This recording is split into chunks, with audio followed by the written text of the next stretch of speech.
in this segment we would be seeing how to represent an answer in the form of a context map. Context map is nothing but a visual representation of an answer which makes retrieving or recalling the key points very, very easy.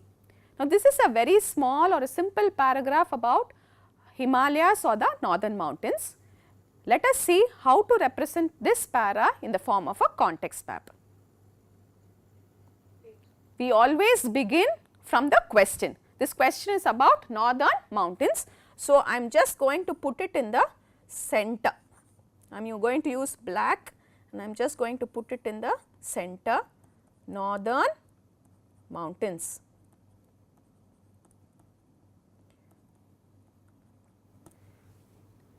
In the para, the first line talks about Himalayas. So, the child has to know that Himalayas is another name for northern mountains, because the question can come, write a note on Himalayas also. So, I am going to introduce the word Himalayas into the center portion. So, bar Himalayas. The first sentence talks to you about the meaning of the word Himalayas, which means abode of snow. So, I am going to draw a sub-arm and then I am going to put the word meaning. What is its meaning? It means abode of snow. So, this would be the sub-arm of the main arm. So, the main arm is the meaning, the sub-arm would be abode of snow. So, Himalayas meaning abode of snow. So, the next few lines talks about the three ranges which are present in the northern mountains. So, I am going to use a pink for the next arm, which talks about the three ranges, which is Himachal meaning the great Himalayas, Himadri meaning the middle Himalayas, and the third would be Shivalik.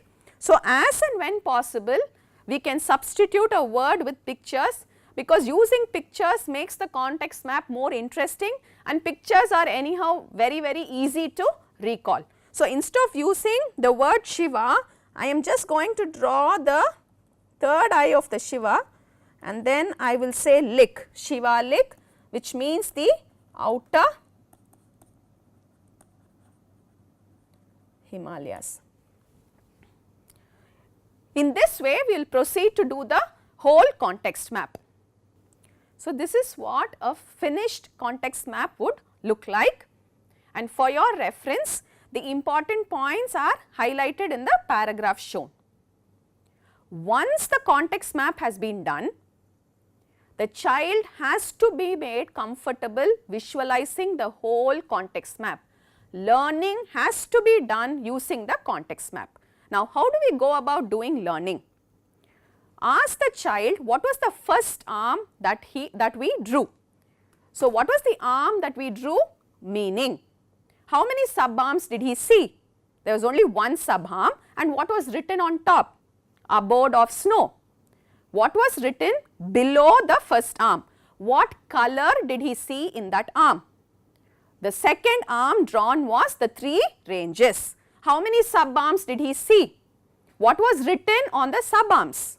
Was there any word or it was only pictures? Proceed to verbalize the whole context map till the child is very, very comfortable with the whole of the context map.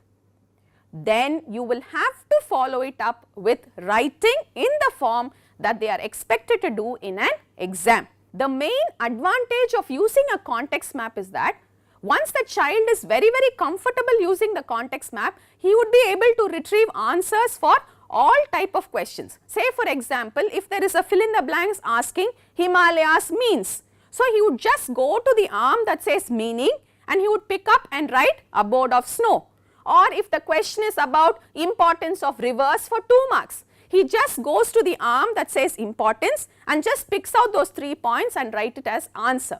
Now, if it is a 5-mark question or a detailed answer, write a note on northern mountains. He just has to write the entire context map in the form of a para. Please note that a context map is very, very useful for children with thought management issues, because it is easier for them to go into ARMS, because as you remember, for them it would be very, very difficult to go from general to specific. Going to specific here is very, very easy. They need not skim the whole paragraph.